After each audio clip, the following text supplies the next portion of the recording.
Olá a todos, bem-vindo nas aulas de astrobiologia.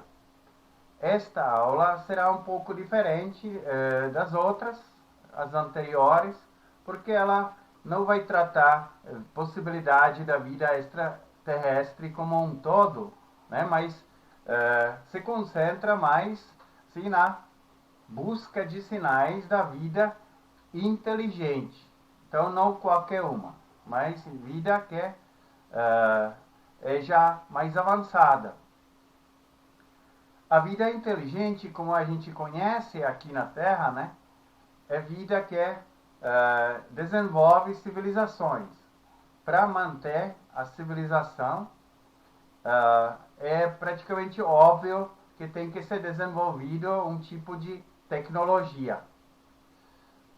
Tecnologia precisa energia para ser funcional, né? Então esse pode ser percebido também como uma marca, sim, que em algum lugar no universo tem uma civilização.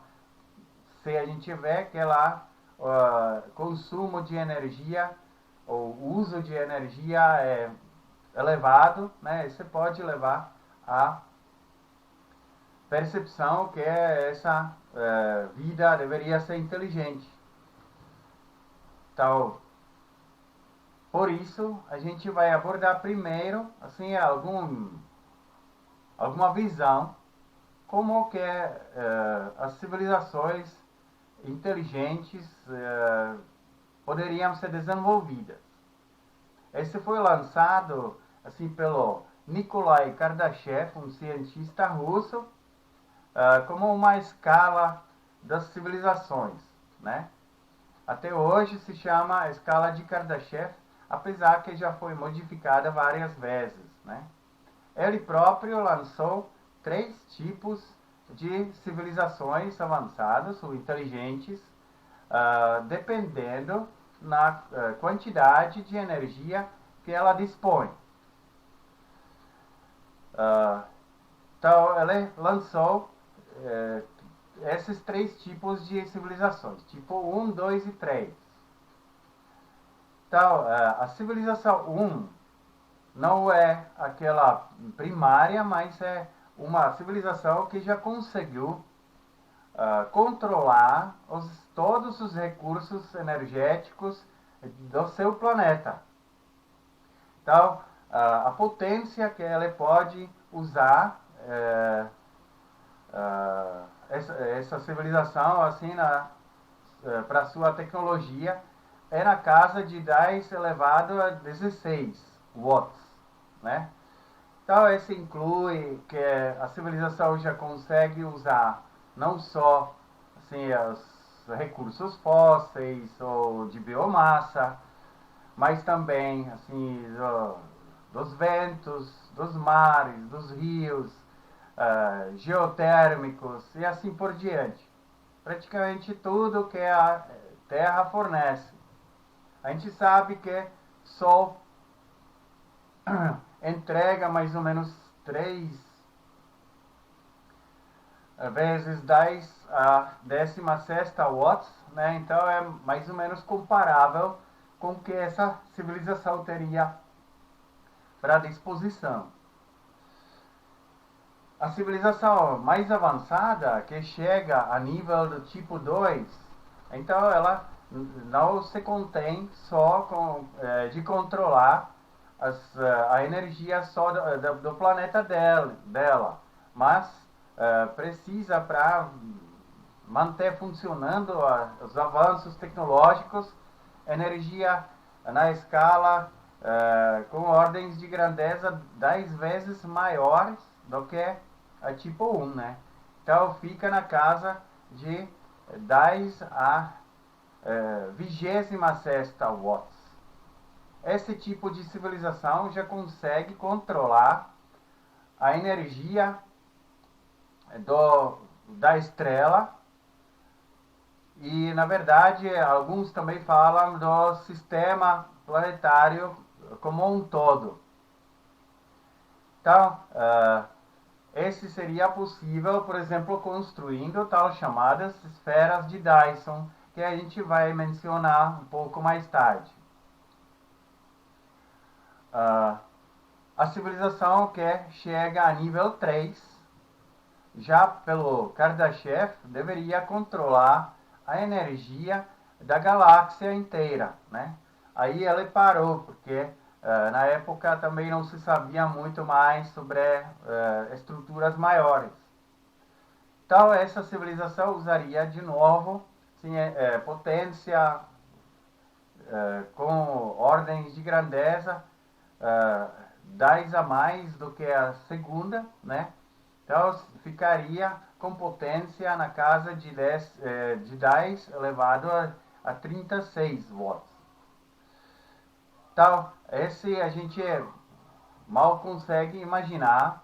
Única possibilidade é lembrar assim, de ficção científica, tipo Jornada nas Estrelas ou Guerra nas Estrelas, onde elas já conhecem a dobra espacial e essas coisas para poder, de fato, viajar em tempo real pela galáxia inteira e também controlar o potencial energético dela, né? Aqui em cima de mim a gente pode ver alguns exemplos daquelas esferas de Dyson, que são mais ligadas à civilização tipo 2 ou até 3, né? Porque esse deveria ser incluso. Além desses 3 tipos, né, a escala do Kardashev por outros cientistas é levada para mais 2 tipos, tipo 4 e tipo 5, né? Para nós é um pouco imaginável, né? Porque a civilização tipo 4 deveria controlar a energia do universo que a gente conhece. Então, com potência em torno de 10 elevado a 45 watts, né? Que é coisa realmente pouco provável assim de imaginar o que poderia ser feito. A civilização tipo 5, né, completa essa escala falando que essa civilização controlaria energia de mais do que um universo, né? Então seria uma civilização de multiversos, tá? Então, onde a gente se poderia posicionar nessa escala de Kardashev, né?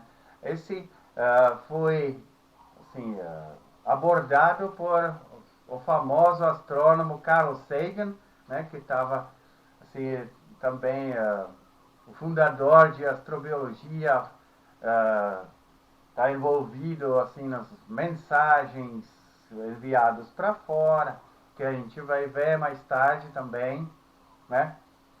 E fez até aquele primeiro seriado de Cosmos, né, que era uma maravilha assim para entender a astronomia e o que tem no universo.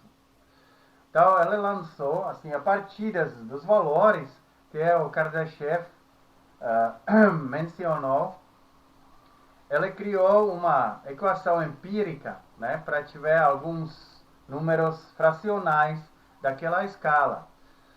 A equação a gente pode ver aqui na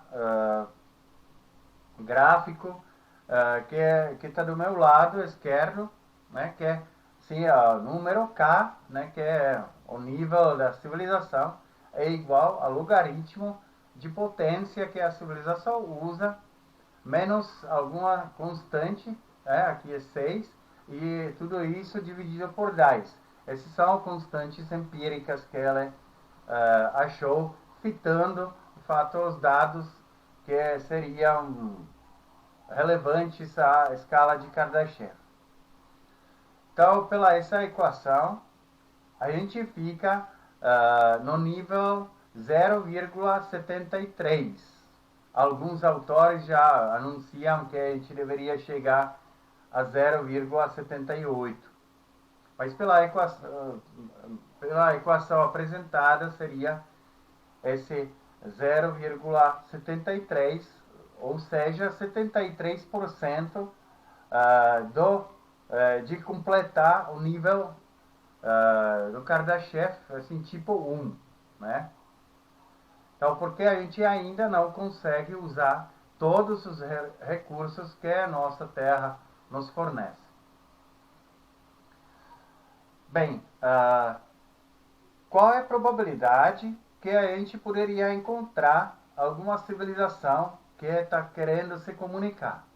Essa é outra questão que a gente precisa abordar nessa aula. Então, esse primeira assim, tentativa foi expressa por Francis Drake, né, que tá aqui, cuja foto está aqui em cima de mim, que lançou uma equação que na verdade é multiplicação de probabilidades que resultam em aquele número n, que significa assim número de civilizações extraterrestres na nossa galáxia, como eu mencionei, que ela estendeu, como Kardashev estendeu isso na nossa galáxia, que tem chances de estabelecer comunicação. Tá? Então, como que ela chegou a esse número? Então, primeiro ele considerou a probabilidade que é expressa como taxa de formação de estrelas em nossa galáxia. Né? Então, seria uma probabilidade, assim, qual é a chance que vai ter estrelas que poderiam abrigar algumas planetas com civilizações. Né? Essa probabilidade de ter estrelas, né, tem que ser restrita por aquele fator Fp, que seria uma fração de estrelas desse tipo que tem sistema planetário, que tem pelo menos um planeta na sua órbita. Tá? Esse, porém, também não é o suficiente. O próximo passo é restringir para planetas que têm potencial de desenvolver a vida, né? Que inclui planetas em zonas habitáveis e assim por diante, né? E que também inclui que a vida da estrela é suficientemente longa para a civilização tinha chance de evoluir. Então esse é expresso com probabilidade que na equação figura como aquele fator NE. Então, já estamos assim, num sistema que tem estrela com planeta na zona habitável, que tem possibilidade de desenvolver vida. Né? Então, o próximo fator, que é FL, né, se refere à fração desses planetas que realmente desenvolvem vida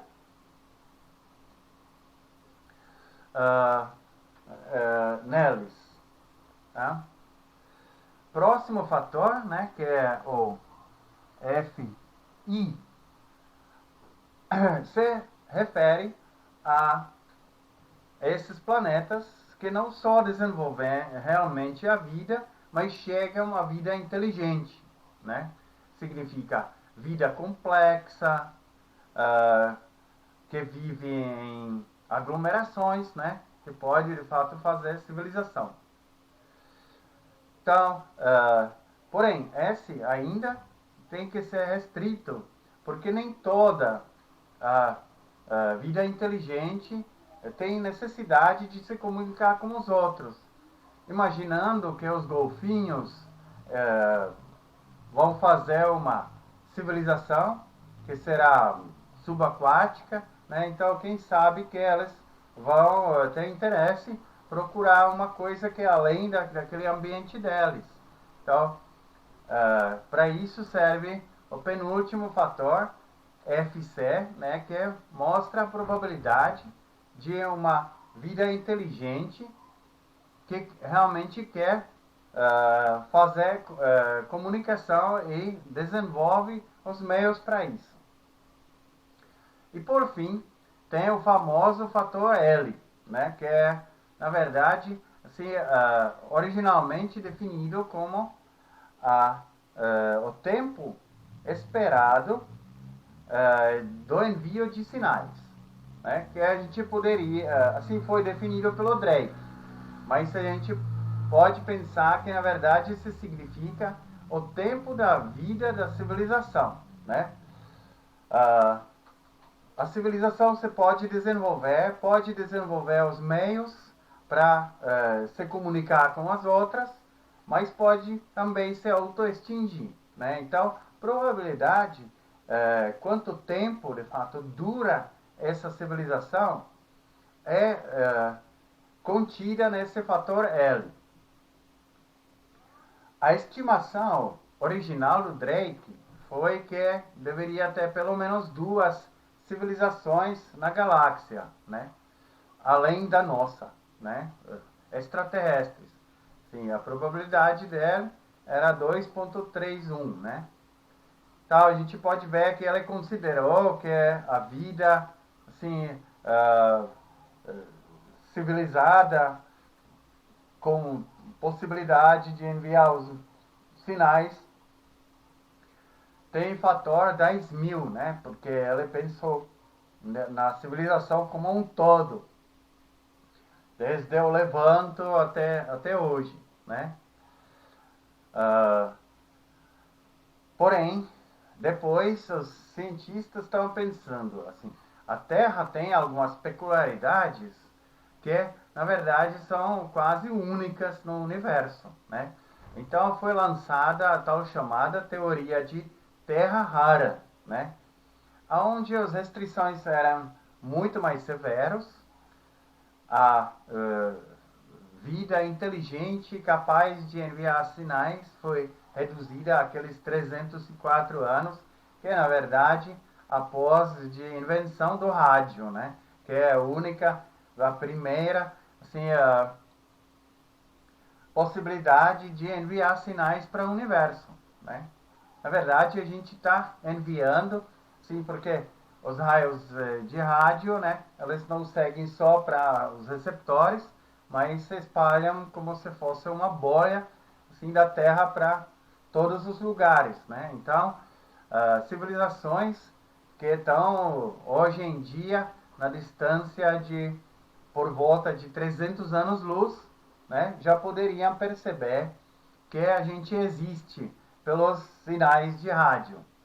Só que nessas restrições de teoria da Terra rara, que eu vou explicar um pouco mais detalhadamente no próximo slide, né, levou a uma probabilidade tão baixa, né, a gente pode ver que foi praticamente 10 a menos décima.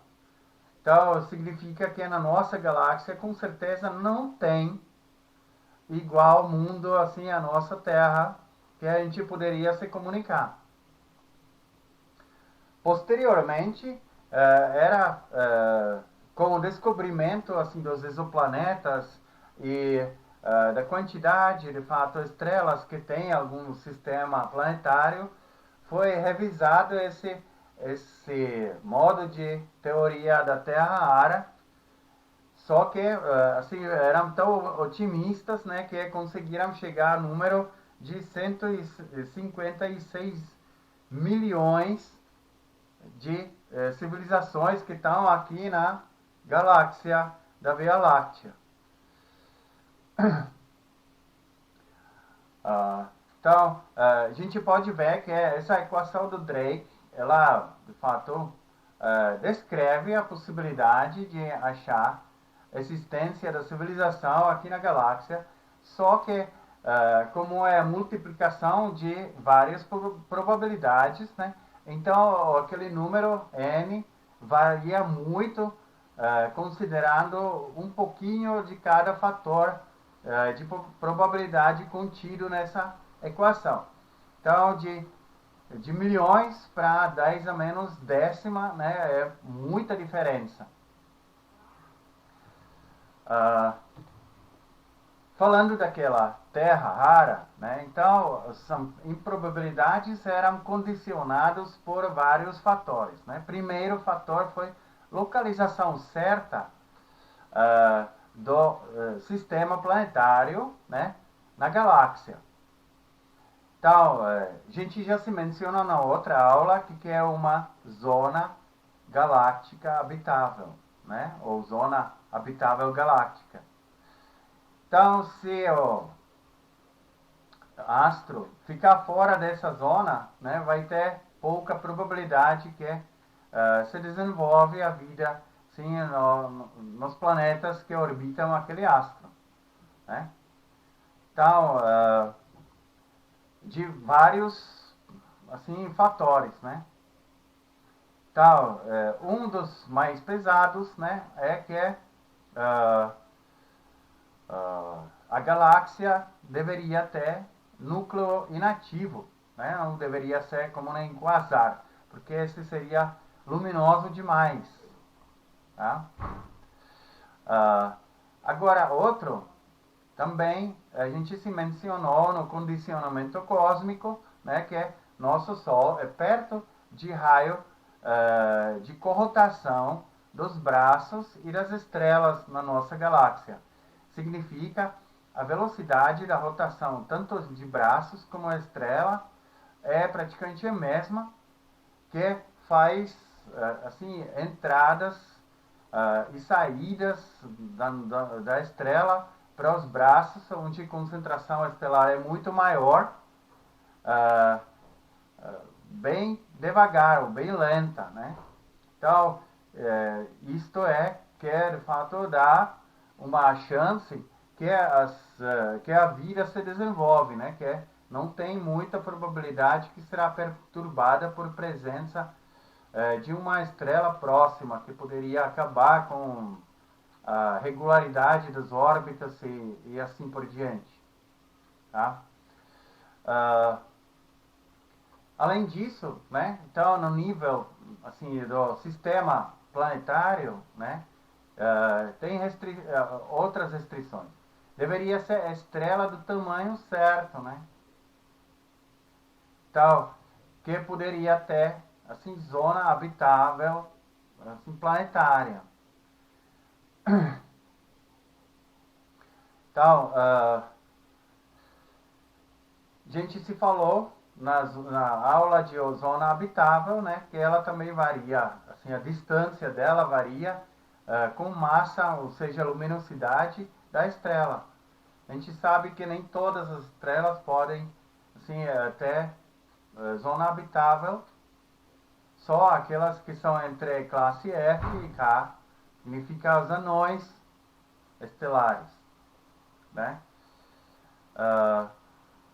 Porém, esse ainda tem que ser estrito, porque aquela estrela deveria ter luminosidade estável. A gente já se mencionou que, pelo menos no começo da vida, os anãs vermelhos têm alguns assim, eventos, né, que eles ejetam muita luminosidade, né, os raios ultravioleta e tal, que pode perturbar sim, as condições naqueles planetas que estão na zona habitável, tudo, com possibilidade toda de vida se desenvolver. Então, estrelas F, classe F e G, normalmente ficam logo estáveis, como o nosso Sol, por exemplo. Estrelas menores, né, elas precisam alguns bilhões de anos, normalmente entre 1 e 2, né, como a gente também já se mencionou, para se estabelecer. Mas, por outro lado, elas duram, sim, a vida delas é muito mais longa, né? Então, podem ter até trilhões de anos. Então, tudo bem, a vida pode começar um pouco mais tarde. Agora, além disso, tem que ter um arranjo de planetas assim no modo certo, né? Então, no nosso sistema solar tem o Júpiter, né? Que, como todo mundo assim pronuncia, ele é aquele irmão protetor, né, da Terra, que ele consegue capturar ou desviar os meteoritos ou cometas que vêm assim do cinturão de Kuiper ou até da nuvem de Oort. Então, assim, o nosso planeta de fato está de algum jeito protegido e não tem problemas assim de vida a se desenvolver.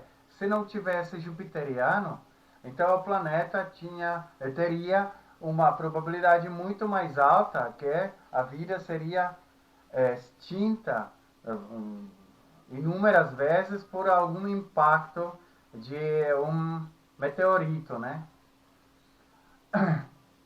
E não basta ter o irmão grande assim no mesmo sistema solar, por assim dizer, mas ele também tem que ter órbita regular, né? Que até agora os jupiterianos que a gente observou normalmente não têm a órbita quase circular, né? Normalmente excêntrica. Então, esse também diminua nessa teoria de terra rara e probabilidade que a gente acha alguma vida no outro lugar do que na Terra. Tá? Além desses três grandes categorias, né, tem mais. Então, por exemplo, o tamanho do planeta, que pode ser que já está na zona habitável, orbitando a estrela certa e tal. Mas se o tamanho é muito pequeno, né, então ela esfria mais cedo, vai perder o campo magnético e pode ser a vida extinta, assim, exposta à radiação. Na verdade, não só isso, né, mas a radiação solar ou estelar, no caso extraterrestre, poderia varrer a atmosfera, como nem está acontecendo no Marte. Então, esse vai dificultar muito que a vida se desenvolva. O tamanho super grande também não é exatamente favorável, né? Porque, do contrário disso, a atmosfera seria muito densa, que vai dificultar também assim o desenvolvimento da vida e a gravidade será muito grande, que também assim não é apropriada para estruturas mecânicas feitas a partir de compostos orgânicos, né? Como a gente conhece vida na Terra, tá? Então, fora desses quatro, ainda tem esses três, assim, que contribuem também. Então, o planeta deveria ter núcleo líquido, porque esse vai formar um campo magnético, né, que protege justamente a vida, né, dos raios solares ou estelares. No condicionamento cósmico, a gente também mencionou que a Terra tem muita sorte porque, de fato, tem a Lua, né? Que tem proporção assim de tamanho, assim, tamanho da Lua dividido por da Terra, essa proporção é maior do Sistema Solar, considerando planetas, não planetas anões, né? Então, esse tem aquele efeito estabilizador na inclinação axial do planeta, que também contribui para a vida tiver chance de desenvolver, porque o clima, na verdade, é por causa disso bastante estável, né? Que sem a Lua, aquele planeta poderia ter condições todas, até a estrela certa, tamanho certo, tudo. Mesmo assim, a mudança de inclinação axial muito grande vai provocar um clima bastante variado, meio violento, que também não vai assim ajudar a desenvolvimento da vida inteligente, né? Quanto mais complexa a vida é, mais vulnerável também é, né? Então, exige mais e mais condições estáveis. Por fim, sim, tem que ter também considerado aqueles gatilhos da vida, né? Que, assim, aqueles empurros da evolução. Que uns desses assim, ocasionais, não muito frequentes, né? Mas ocasionais impactos dos corpos celestes que podem, como aconteceu aqui na Terra, extingir assim, uma parte da vida para que tem maior aptidão de fazer civilização se puder desenvolver, né? Nos tempos de dinossauros, os mamíferos não tinham uma chance sequer para se desenvolver. Aí a civilização que a gente conhece, na verdade, é somente a partir dos mamíferos, né? Então, a gente pode ver que tem uma gama de fatores que de fato fazem da Terra um lugar praticamente único no universo. A esse levou àquele resultado tão, assim, com probabilidade tão minúscula na equação do Drake. Só que eu posso falar que revisando, assim, semana retrasada, revisando essa aula, então eu achei um artigo que ainda é no pré-print, né? Significa ainda não foi publicado, apesar que já foi aceito, está sendo, de fato, impresso, mas eu consegui, via portal de periódicos Sirocapes, né, consegui o texto, vou colocar assim na tidia, quem está interessado, que os cientistas, o West coletivo, né? Então eles revisaram aquela equação do Drake nas condições mais recentes, né? Eles mudaram alguns fatores, alguns eram juntados, alguns foram assim modificados, né? Então eles lançaram uma outra equação que o resultado é o mesmo, né? Número de civilizações extraterrestres em nossa galáxia, de novo, né? Com chances de estabelecer comunicação. Mas depende do número total de estrelas em nossa galáxia. Desta vez não é taxa estelar, né? Segundo, assim, o fator L lida com fração de estrelas com idade maior do que 5 bilhões de anos, né? Que de fato é aquele tempo que a gente considera, ou seja, os autores consideraram que é necessário para a vida inteligente chegar a nível tecnológico, né? Que permite aquela comunicação com os outros.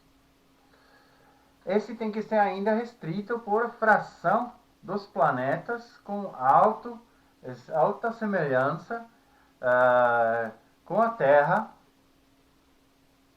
e na zona habitável da estrela, né? Que deveria ter idade por volta daqueles 5 bilhões de anos, pelo menos, né? Então, esse seria aquele fator FHZ. Esse tem que ser ainda restrito por fração de planetas que desenvolvem vida inteligente. Esse fator ficou mantido, né? Esse é chamado FM porque, na verdade, ele reflete que o planeta deveria ter uma metalicidade relativamente alta, porque sem isso a vida não vai chegar a nível tecnológico. Por fim, tem uma fração, né, que é composto assim, por aquele fator L, que é praticamente o mesmo, sim, da equação original do Drake, né? Significa a vida da civilização que é capaz de emitir algum sinal, né? E emite. E aquele tão, né? Tal linha, que é de fato o tempo disponível para a vida se desenvolver. Então, que reflete a idade média das estrelas nessas condições, né? Então, eles lançaram modelos, assim, modelo fraco, médio, forte. Então, tem um monte de tabelas naquele artigo. Eu, então, peguei aquelas condições mais severas que eles usaram nesse modelo forte e a equação, como a gente pode ver aqui, preenchida, chega a número de 36 civilizações na Via Láctea que podem se comunicar. Tá? Então, esse é um número interessante. Só que não corresponde que a gente até agora, de fato, não recebeu nenhum sinal.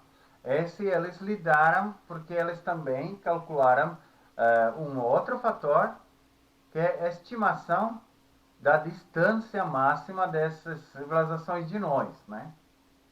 Então, eles chegaram a 17 mil anos-luz. Né? Então, considerando que nossa civilização emite sinais mais ou menos aqueles 100, 300 anos, né? Então ainda temos que esperar algumas milhares de anos, né, para a gente conseguir receber o sinal. Então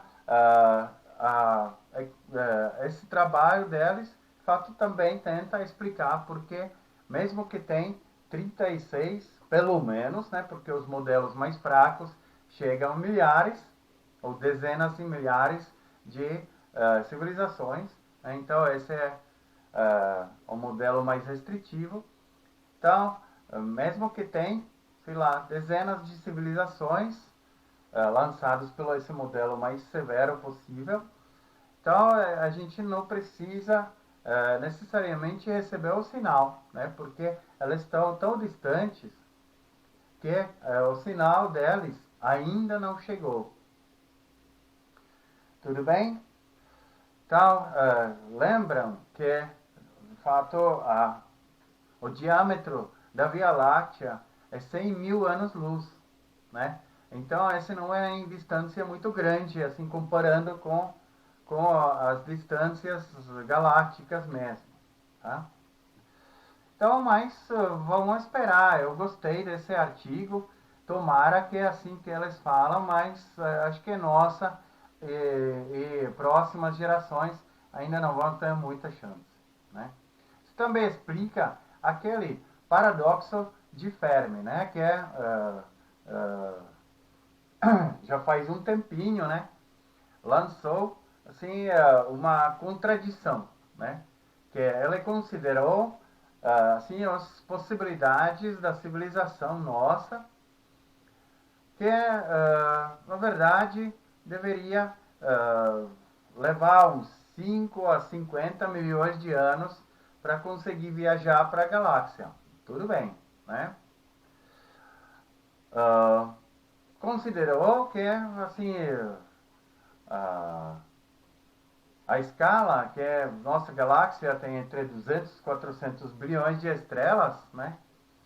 E a Terra seria um planeta típico, né? Então tem um monte dessas civilizações possíveis no universo, tá? Então tem bastante, aí tem chance de viajar, tá? Então esse para ele contradiz com que assim que a gente não obtive nenhum sinal dos extraterrestres, a não ser que pelas aquelas teorias de conspiração, os governos estão já guardando assim informações e não revelam, né? Mas esse não é modo científico, então a gente não vai tratar isso aqui, tá? Então, considerando assim tanta chance, então ela falou: cadê todo mundo? Né? Já que até agora não tem sinal nenhum de uma civilização extraterrestre.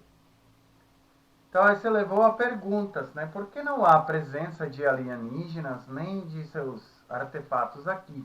Já que eles já deveriam conseguir alcançar até nosso sistema solar, com premissa que ele lançou, né?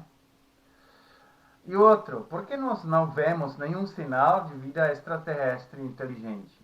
Que significa que não precisam chegar, né? Mas deveriam emitir como nós, de fato, um sinal que fora de destino, ela se espalha pelo universo.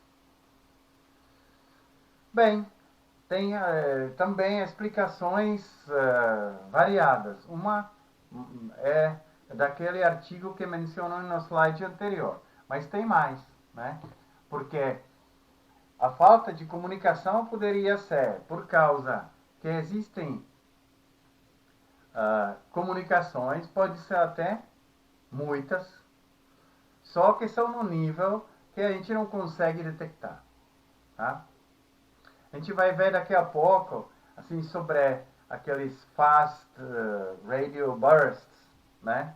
FRBs, que existem sinais que são tão fortes que poderia ser transmitida assim, a informação sobre a Terra inteira em milissegundos. Então, mas a gente não consegue decifrar, então para nós é uma língua assim, incompreensível, né? Então a gente nem percebe.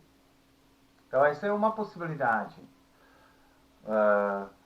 Outra é que civilizações extraterrestres são a nível maior do que a nossa. Então, na verdade, na vigilância passiva, esperando que a gente finalmente se desenvolve assim no modo que vale a pena comunicar conosco, né? Esse inclui muitos fatores, né? Primeiro, ninguém vai assim usar a rádio quando tem celular, né? Aqui, né? Então, pode ser que simplesmente assim, no modo tão primitivo, ninguém quer mais comunicar. Outro é que elas estão esperando que nossa civilização se livra de de algumas feições, assim, tipo guerra, tipo falta de ética, ou alguma coisa assim, né? Que a gente simplesmente é primitiva demais para valer a pena de comunicar. Outra possibilidade é que a terra está sendo usada como nem fazenda, né? Então, se a gente tem um gado, né, para criar, para comer, para fazer, sei lá, parte dele, sei lá, vestidos, sei lá o que, então eu não preciso me comunicar com eles, né? Eu só preciso guiar, né? Então, esse pode ser também uma maneira. Se alguém de vocês assistiu aquela viagem da Júpiter, né, que também é uma ficção científica, é exatamente um exemplo desse motivo de falta de comunicação. Tá? Mas também pode ser, assim, nós não precisamos ser fazenda, nós podemos ser um laboratório, né? Que civilizações usam nosso planeta para experimentação, né? Um projeto científico. Tá? Então, nós podemos servir como cobaias. Então, com cobaias também não se comunica muito, né? Eu não vejo muitos cientistas que tentam assim, fazer contato inteligente com os ratos e tal, mesmo que eles aprendem bastante coisa, né? Então, esses são as razões, né? Salvo mais uma que é bastante hostil, né? Que as civilizações extraterrestres, na verdade, não querem nada conosco, só querem invadir e dominar, né? Então, no caso disso, eles podem esperar um momento fraco da nossa civilização, né, para atacar, porque no momento fraco é mais fácil assim, chegar à vitória, né? Então tem uma gama de motivos porque a gente não consegue ver alguma comunicação. Bom, então agora a gente pode avançar para outro tema que seriam aquelas esferas de Dyson, né? Que são aquelas estruturas avançadas que seriam empregadas assim, por civilizações tipo 2, 3 e mais altas. Então, o próprio Dyson, que também inclui aqui a foto dele, lançou várias variantes, né? Que não precisa ser exatamente esfera, né? Que é uma das variantes. mas pode ser primeiro só um anel de Dyson. Depois poderia ser acrescentado várias coisas e chegaria a um tal chamada bolha ou head de Dyson, que são variantes mais ou menos no mesmo nível, né? Depois seria uma esfera de Dyson, que seria uma esfera completa. A gente se fala um pouco sobre esses três, ou quatro, na verdade, né? Além disso, normalmente com esferas de Dyson são mencionados também esse propulsor estelar, que é uma coisa também assim um pouco fora da nossa imaginação, que é se a gente ficar nas condições assim meio que ruinzinhas, né? Então a gente poderia, de fato, fazer uma parte da esfera de Dyson, né? Onde os raios do vento estelar bateriam, né? E empurrariam o sistema como um todo, assim, para um outro lugar, né? Então esse seria um propulsor estelar. Que é possível, eu sei, porque eu me lembro quando eu estava fazendo o meu doutorado direto, né? Então a gente precisava de vez em quando usar uma balança que media até centésimas de miligramas, ou seja, dezenas de microgramas. E essa balança, por necessidade, tinha que ficar sempre na sombra. Não podia ficar assim na luz solar, porque mudava a tara. Então, por exemplo, um dia que tinha algumas nuvens, né? Então, ora batia sol, ora tinha sombra. E a mudança foi vista, assim, que pressão dos raios solares se mudava em dezenas de microgramas. Então, esse vento solar tem força, mesmo que aqui na Terra foi filtrada assim por camada de ozônio e de várias outras coisas, né? Então, por que não o propulsor estelar? Aí tem várias classes. Eu deixo vocês ver isso, por exemplo, na Wikipédia ou nos outros sites, né, que é coisa interessante, mas é além do escopo dessa aula. Por fim, existe também uma visão que não é exatamente do Dyson, né, que se chama mundo de bolha, né, que a gente poderia ter uma colônia na superfície de uma esfera gigante que dentro seria preenchida com um gás, né, que poderia ser usado como material, né. Sim, no mundo dessas civilizações, fusão nuclear fria ou alguma coisa dessas já deveria ser dominado, né? Então, esse gás poderia servir praticamente para tudo. Então, vamos se concentrar um pouco mais naquelas variantes de esferas de Dyson. Então, vamos começar com o anel. O anel significa assim, construir, de fato, uma estrutura sólida, né? Na formato de anel ou vários anéis, como a gente pode ver aqui na imagem à minha esquerda, que de fato orbita o Sol, né? Na eclíptica.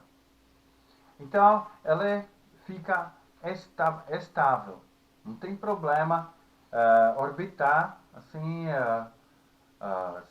se o plano dele estiver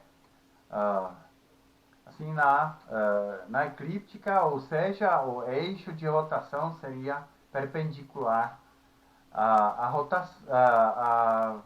eclíptica, né? Então, nesse caso, a rotação é estável. Se a gente pensa que poderíamos fazer um anel de material que teria somente 0,78 gramas por centímetro cúbico, né? Significa bastante leve, né? Considerando que a densidade da Terra é 5,5, né? Então praticamente 8 vezes menor, né? Então seria preciso material assim seria comparável com um pequeno asteroide, né? Aqui em cima de mim tem um desses possíveis, né? Que é asteroide Toutatis, né? Nome relembra o Asterix e Obelix, né? Então, esse é um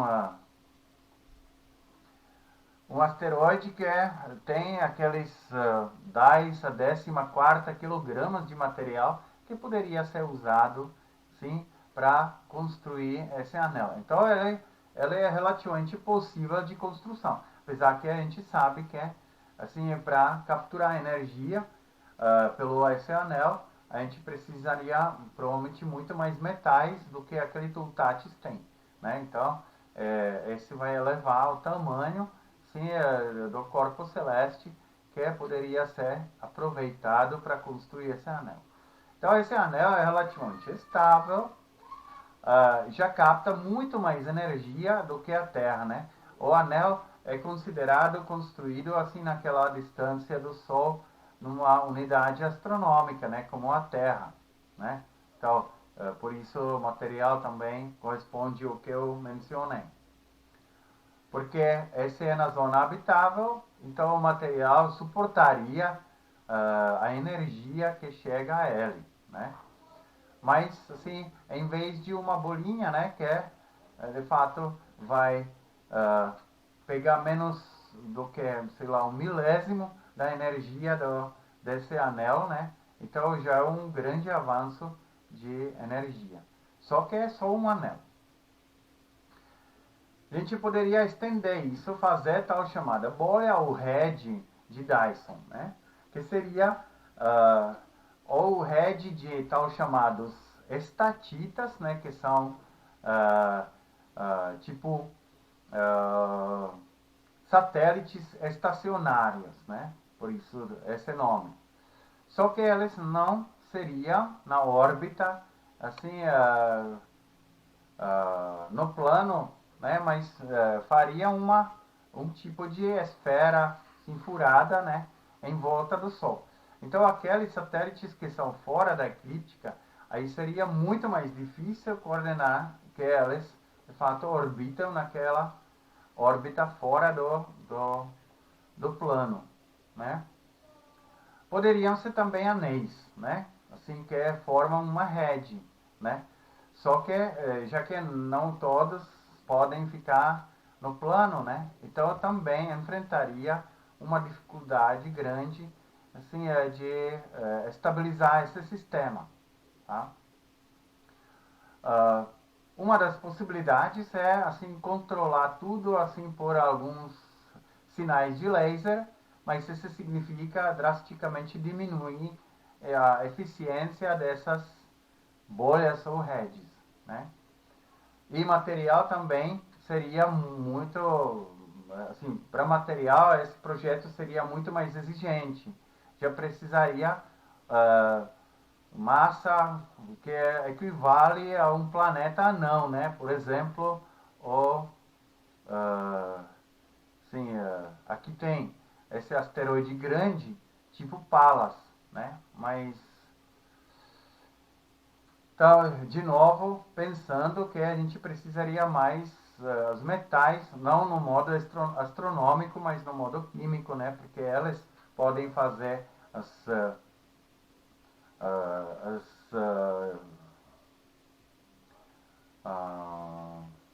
células fotovoltaicas, né? Que podem capturar energia ou alguma coisa assim. Então, já deveria, por outro lado, esse deveria capturar muito mais energia do que aquele anel, né? Em várias ordens de grandeza, pelo menos 2, né?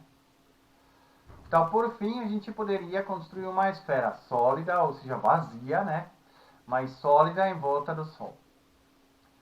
Caso disso, se for na distância de uma unidade astronômica, vai ter um problema com o material, né?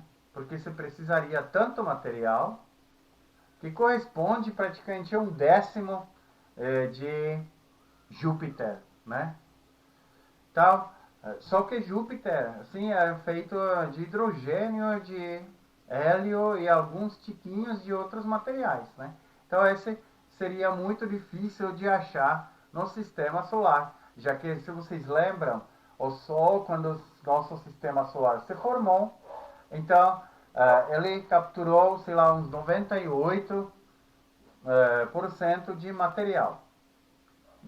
Daqueles 2%, 98% ou 99% capturou Júpiter, né? Então, o resto do material é muito menos do que o Júpiter tem. Então, a esfera de Dyson, assim, completa, é muito difícil de pensar de onde a gente pegaria material, que não seria hidrogênio, né, como o Júpiter. Essa esfera também tem uma desvantagem gigante que é expressa por teorema das cascas esféricas, né? Se o Sol seria completamente coberto por alguma esfera, então, na verdade, assim, a força gravitacional de um lado para o outro se cancelaria, né? Então, não teria, de fato, interação gravitacional líquida com a estrela, né? Então, essa esfera seria super difícil, assim, manter na posição que o Sol fica no meio dela, né? Ou no centro dela, na verdade, tá? Então, essa é uma coisa que captura 100% da luz solar, né? Que significa, sei lá, umas 3 ordens de grandeza a mais do que aquela bolha, o RED. Mas seria absolutamente improvável que a gente consiga manter o Sol no centro dessa esfera e da onde a gente pegaria material. Esse provavelmente seria só se a gente conseguir material de fora. Bem, então a gente se explicou como poderiam ser essas esferas de Dyson. Agora, alguns exemplos assim de observações que podem levar a pensamento que de fato é um sinal, sim, da civilização inteligente, né? Então, aqui tem 2 exemplos. Um é esse KIC 8462852, né? Assim, esse é um nome bem poético. Então, ou chamado também de estrela de Tab Boyajan. Então, essa é uma estrela classe F, que é um pouco maior do que o Sol, né? Na constelação Cisne, que a estrela é mais ou menos 1500 anos-luz distante da Terra. Na luminosidade dela foi observada a queda, sim, até 5% ou 2 anos mais tarde até 22%. Essa é coisa muito estranha, né? A gente, sim, quando nós falamos sobre exoplanetas, explicamos que planeta que transita uma estrela, ela obscurece a luminosidade dessa estrela no modo menor do que 1%. Então, esse é um obscurecimento gigante. Então, esse poderia ser expresso como que naquela estrela alguém já está construindo a esfera de Dyson, né? Algum tipo dela, né? Que às vezes parcialmente assim encobre, sim, a luminosidade que chega daquela estrela para gente. Só que tem outras explicações, né? Então a gente não tem certeza nenhuma disso, né? Então pode ser um grande grupo de pequenos objetos, que simplesmente ficam no ponto de Lagrange de alguma coisa, ou são por algum outro motivo concentrados, então elas obscurecem essa luminosidade da estrela.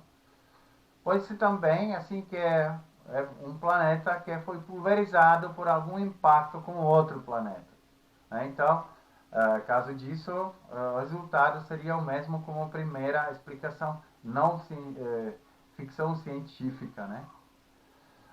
Mas poderia ser também que tem um planeta como é aqui mostrado em cima de mim, né? Que está a prestes de cair para a estrela, né? Que eram últimas voltas assim, daquele planeta e está tão perto da estrela que na verdade já está sendo assim evaporada. Então, caso disso, aquela nuvem assim de poeira, de tudo que sai daquele planeta, né, poderia obscurecer o sinal nesse jeito tão pronunciado. Outra estrela interessante é essa EPIC 20428916, né? Essa é uma estrela Ana classe M, Ana vermelha um pouco maior, né? Que está na pressequência principal. Significa ela é muito jovem, né?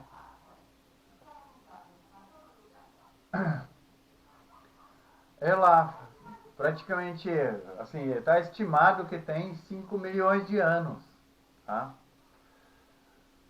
Tem metade do tamanho, assim, ou seja, metade da massa solar, né? Apesar que o tamanho é quase igual ao Sol. Ela se encontra na constelação Escorpião e também é mais ou menos 1500 anos-luz da Terra. Então, lá foi observado também a queda de luminosidade até 65%, né? Por 26 dias consecutivos. Então, significa não só muito obscurecimento, mas também por muito tempo. Então, explicações possível a esfera de Dyson, de novo, sendo construída provavelmente assim, incompleta, né?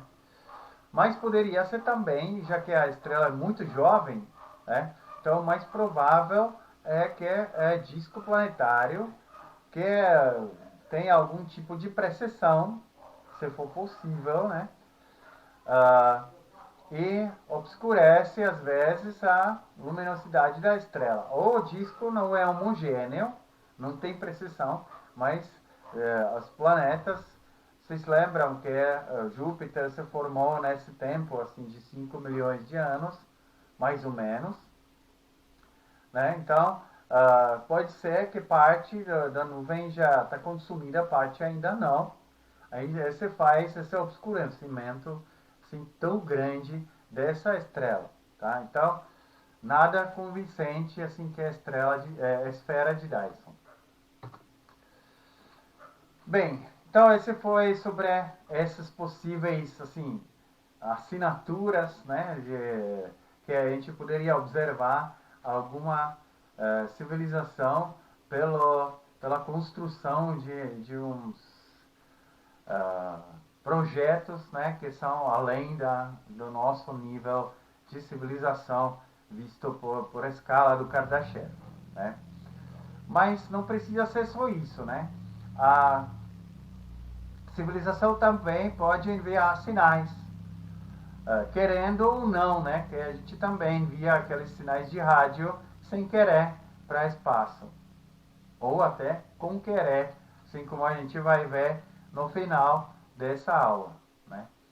Então, para ver se alguns sinais no universo estão rumando à Terra, né?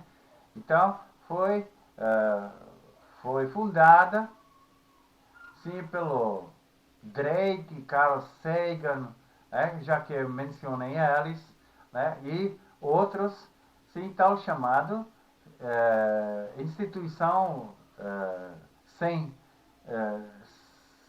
assim fins comerciais, né? Assim, aqui non for profit, que todo mundo conhece com a sigla de SET, né? Que significa Search for Extraterrestrial Life, né? Ou seja, busca por Search for Extraterrestrial Intelligence, tá?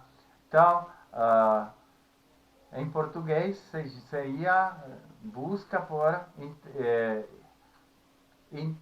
inteligências extraterrestres, né? Então, ele tem aqui à minha esquerda, né, tem sim uma série de radiotelescópios que são próprios da SETI, né, da organização SETI, que tem, assim, fora disso, tem vários outros estabelecimentos, né. Ela também usa aqueles radiotelescópios que são fixos, como assim em cima de mim, assim na parte superior, né, tem aquele, por enquanto, maior radiotelescópio fixo no mundo, né, esse com sigla FAST, que é localizado na China.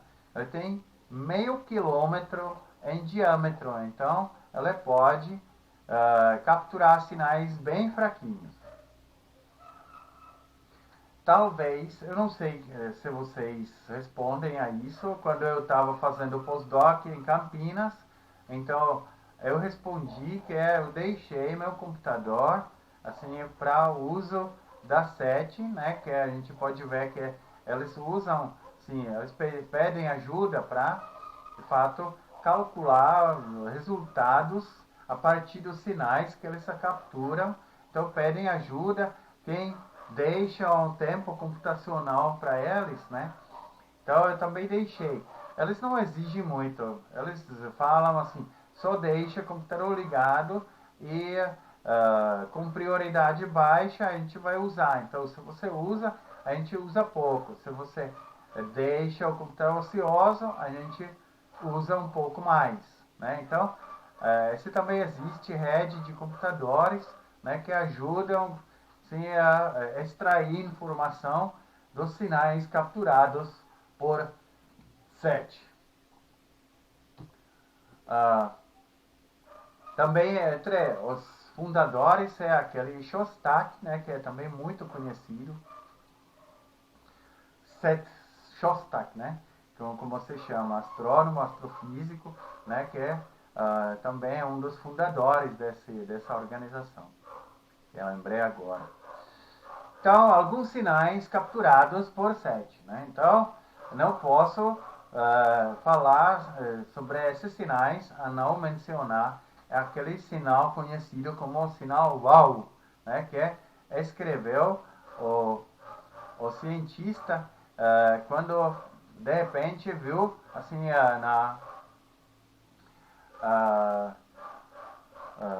no registro, sim, que aqui a gente pode ver na parte superior, né, registro original, onde tem números e letras que na verdade representam assim os níveis do sinal, né? Então, os níveis vão de 1 para 10, aí depois vem A a Z, né? Então tem, sei lá, uns 38 níveis. Então, chegou de repente um sinal que ultrapassou números, aí chegou nas letras, né? Então, o cientista assim ficou surpreso e anotou do lado esse famoso wow, né? Aí esse deu o nome àquele sinal. O sinal assim era na frequência perto assim do hidrogênio, né? Esses 1420 megahertz, né? Com um pouco de mudança, se dependendo assim do cientista que registrou, porque não foi só aquele Krauss que escreveu esse nome, né? Então, a largura da onda foi 10 kHz, então foi relativamente larga, né? No começo não se sabia onde, de fato, da onde o sinal veio. Depois foram, sim, lançadas duas possibilidades que a gente pode ver ali na figura à minha extrema esquerda, né? Que seria em constelação de Sagitário. As primeiras explicações eram sinal extraterrestre, né? Primeiro, porque foi uma coisa realmente assim considerável. Mas poderia ser alguma cintilação de sinal constante, assim, de que existe assim no universo, né? Poderia ocorrer algum tipo de oscilação que poderia se somar e fazer esse sinal parecido como sinal de civilização extraterrestre, né? Ou poderia ser um reflexo do sinal terrestre, né? Sim, é um tipo de banda protegida que não é possível monitorar facilmente. Só que tem que falar, tem que de fato decepcionar, porque esse sinal VAL, na verdade, praticamente caiu por terra. Ali em cima de mim, em vermelho, né? Então, recentemente, tem até link onde vocês podem ler a versão original. Foi descoberto que os cometas podem enviar esse tipo de sinal. E então esse foi usado por cientistas que de fato fizeram esse projeto científico. Aí estavam de fato fazendo a reposição dos cometas no tempo daquele sinal. E acharam que naquele tempo deveria passar um cometa, eu não lembro o nome, 266P Christensen, que envia de fato esse tipo de sinal, tá? Então hoje se sabe que é alta probabilidade que esse sinal não foi de um extraterrestre inteligente.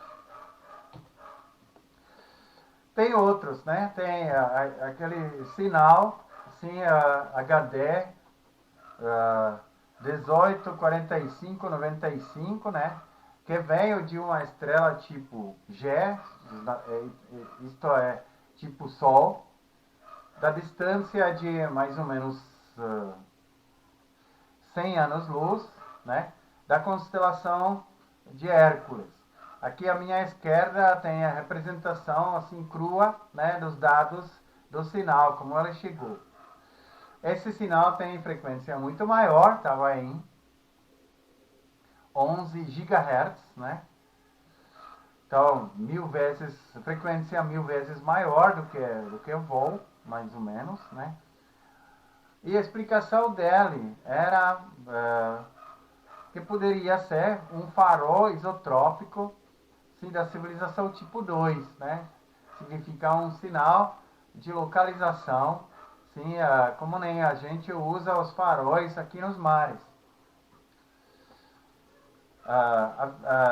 Porém, esse poderia ser também assim desmentido, assim, que poderia ser um reflexo de sinal terrestre, num tipo de sequência militar, que também é normalmente impossível registrar por civis, porque é tudo assim secreto, né? Bem, além disso, existem esses conjuntos de rápidos assim, sinais de rádio.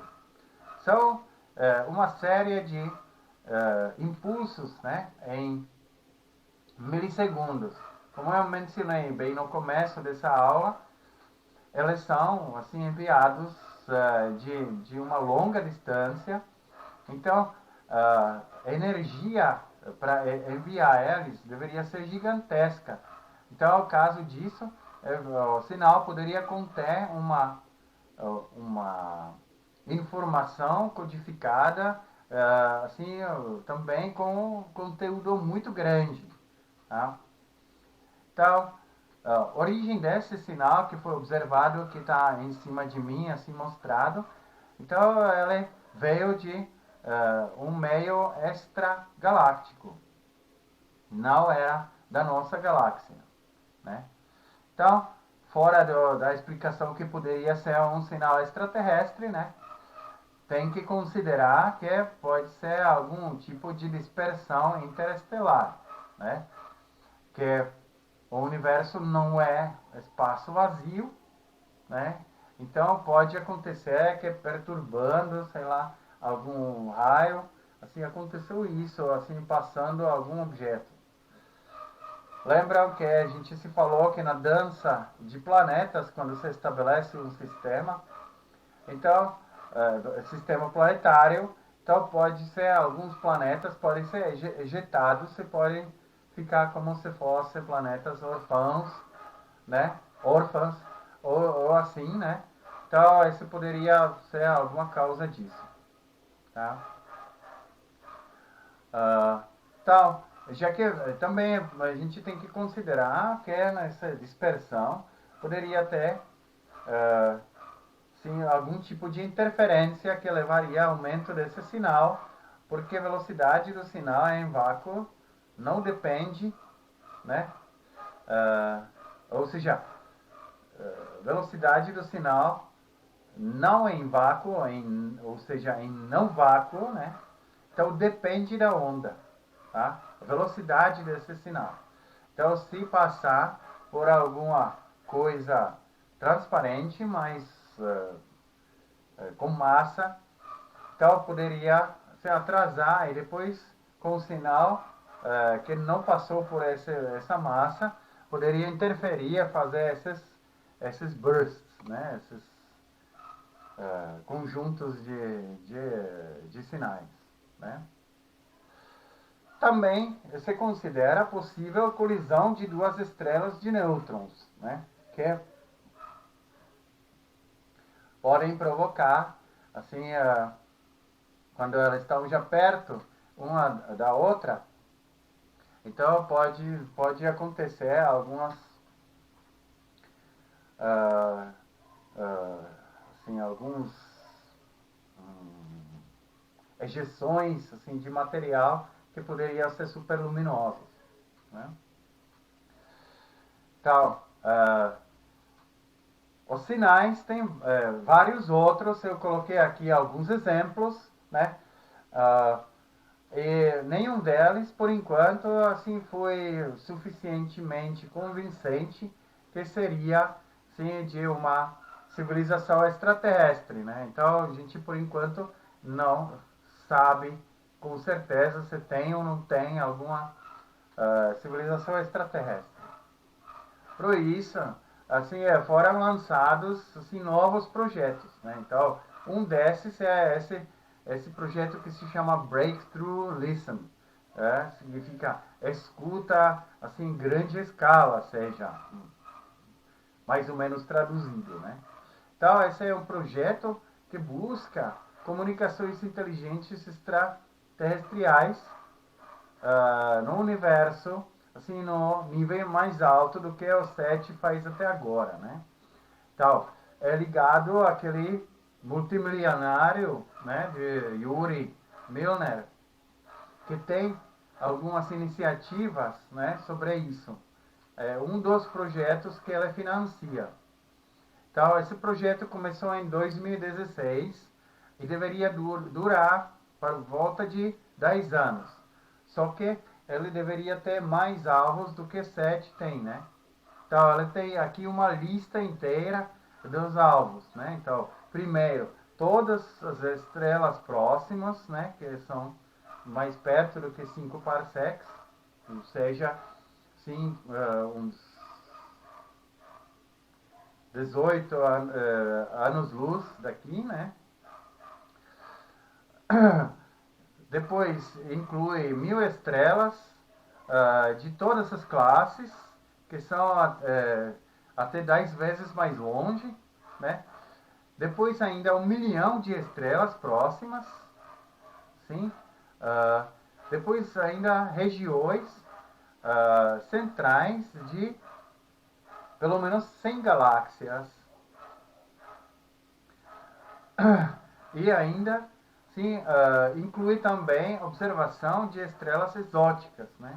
Então, anãs brancas, estrelas de nêutron, buracos negros. Esse justamente para conseguir filtrar assim o que esse sinal pode assim em origem natural fazer, né? Assim, não de civilização, né? Então, para distinguir o que é artificial e o que é natural, então eu tenho incluído essas coisas, né? Então, e ainda está observando o plano galáctico, né? E o bojo da Via Láctea, fora daquelas 100 galáxias a mais. Também a NASA tem lançado um novo projeto, né, que é sobre tal chamados tecnoassinaturas. Assim, por enquanto tinha um workshop, né, em 2018, onde na verdade foi uma tentativa de definir o que a tecnoassinatura pode ser.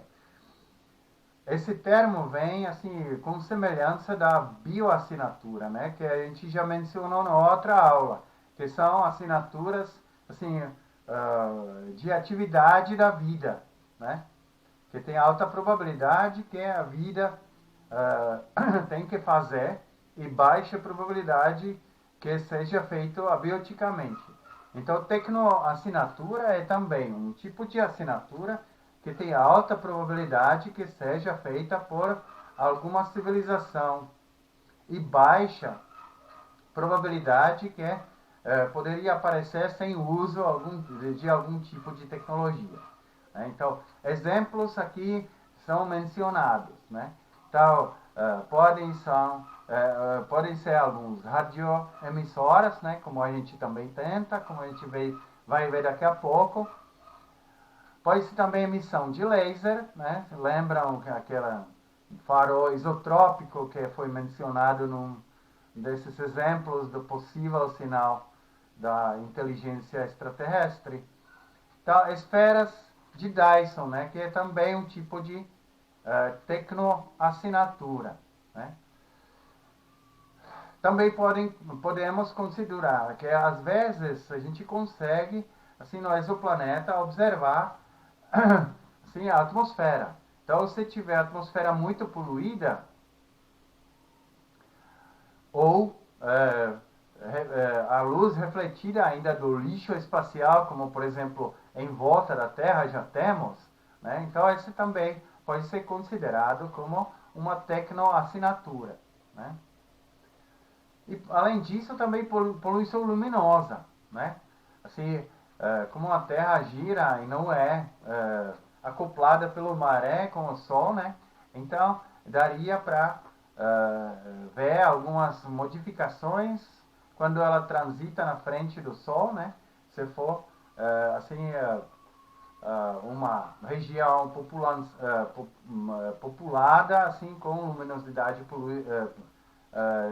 assim, poluição luminosa assim bem mais pronunciada do que as regiões de oceanos e tal. Então poderia ter algumas oscilações que teoricamente são medíveis, né? Então esse também uma das possibilidades de tecnoassinatura.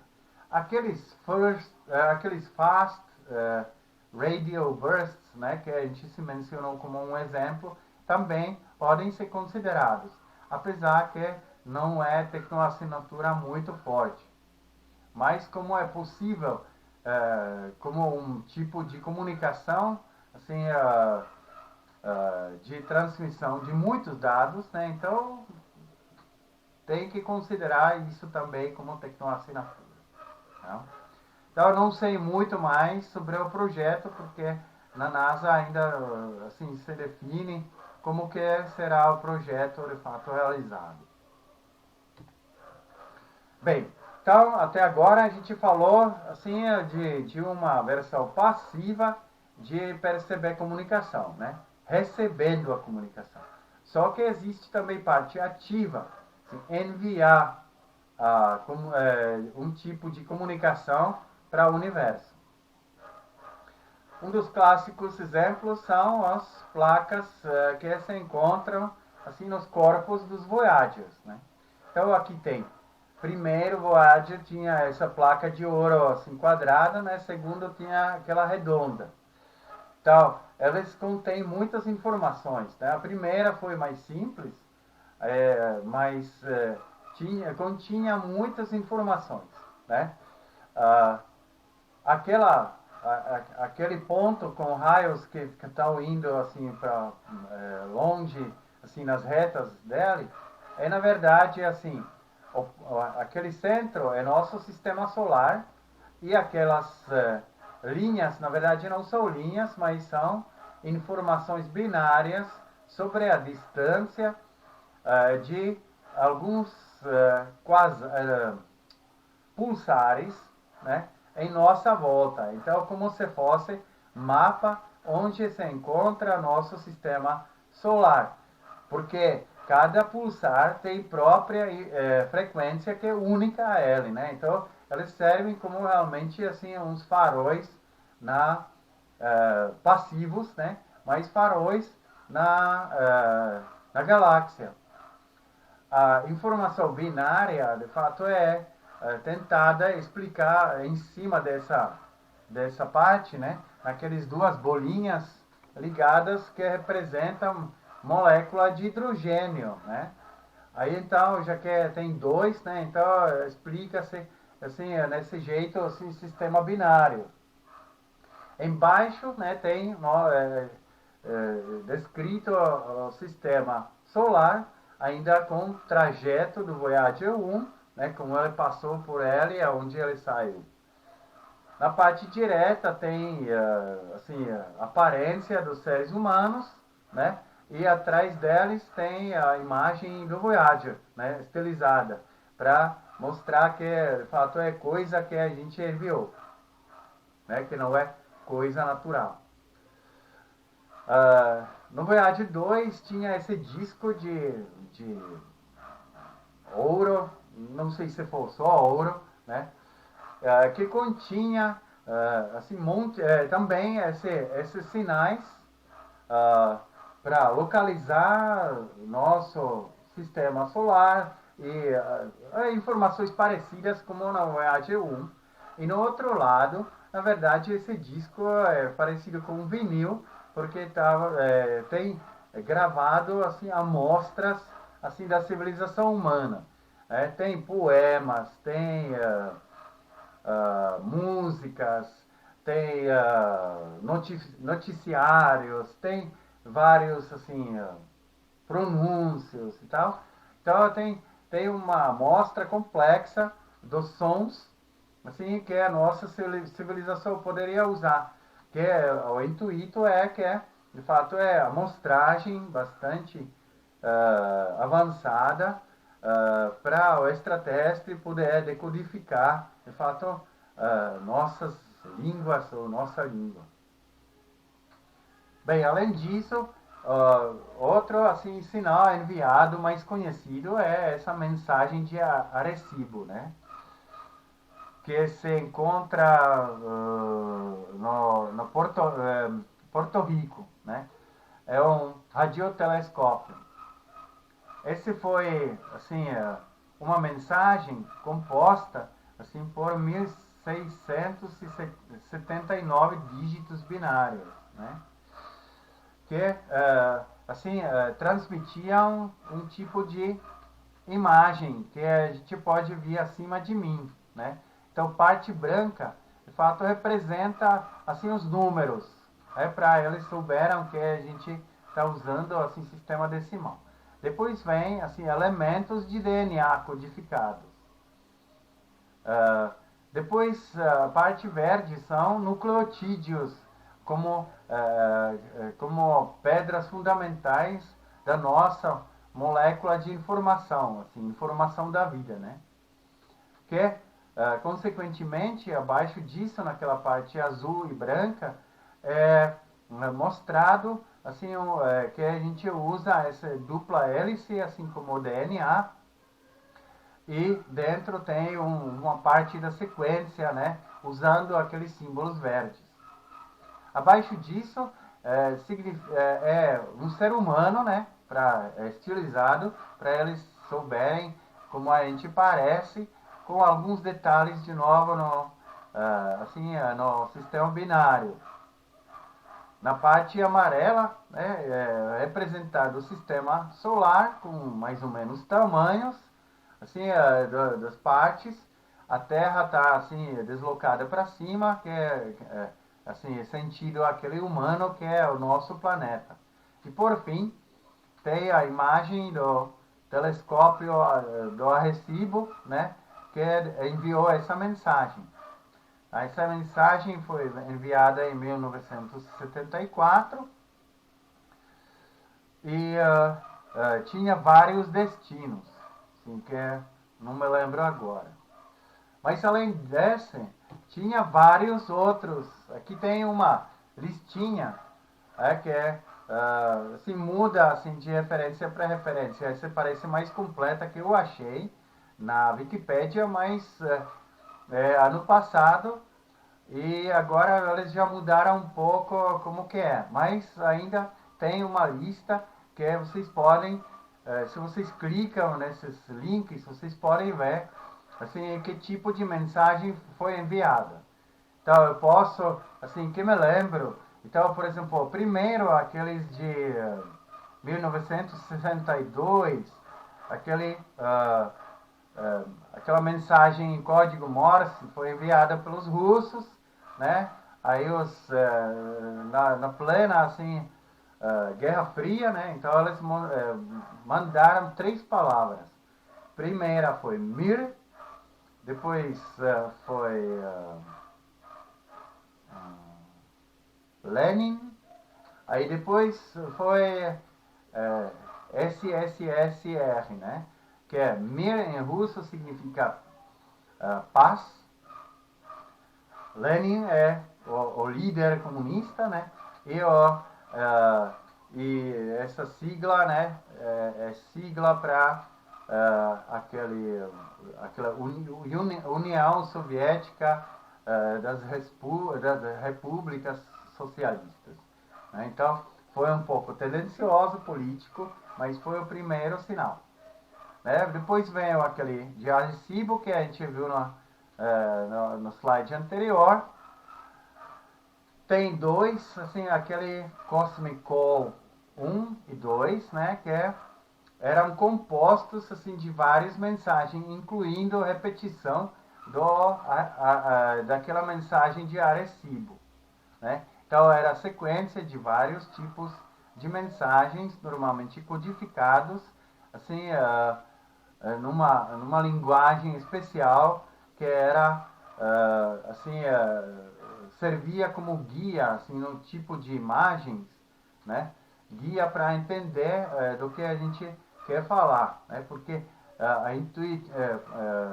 foi incluída, na verdade, parte intuitiva que a gente tem quando a gente vê algum tipo de imagem, né? Imagem também traz informações paralelas do que só uma sequência de bits que é serial. Tinha também aquele teenage message, né? Assim, mensagens dos adolescentes. Era também um sinal russo, onde 100 jovens russos assim compuseram vários tipos de músicas assim, folclóricas russas, mas tinha também assim, composições de Beethoven, de Vivaldi, de vários outros autores clássicos, e tinha também algum instrumento que agora não me lembro assim o nome, que se usa assim que é aparelho sem contato, que tem 2 antenas, tereninho, como se chamava esse instrumento, e você movimenta as mãos na frente das antenas, aí esse muda a condutividade assim do ar, né, aí percebido. Então esse também dá para ser usado como se fosse uma música abstrata, né. Dos outros não me lembro tanta coisa, né. Sim, então deixo a vocês apreciarem assim nas fontes, porque esses são nomes das mensagens. Então vocês podem de fato ver assim, colocando na internet esses nomes desses sinais, né? E da onde para onde vem. Tinha sinal assim, enviado para a estrela polar, que deveria ser aqui também. Tinha uma resposta ao sinal Wow, né, que a gente pode ver. Então, tinha várias tentativas como, na verdade, fazer assim, uma uma mensagem ativa. Tá? Então, por hoje, acho que foi tudo. Fiz sobre as possíveis variantes, como procurar ou como informar assim, as civilizações extraterrestres sobre algum tipo de contato. Então, obrigado por assistir até aqui e a gente se vê na próxima aula. Até lá, tchau.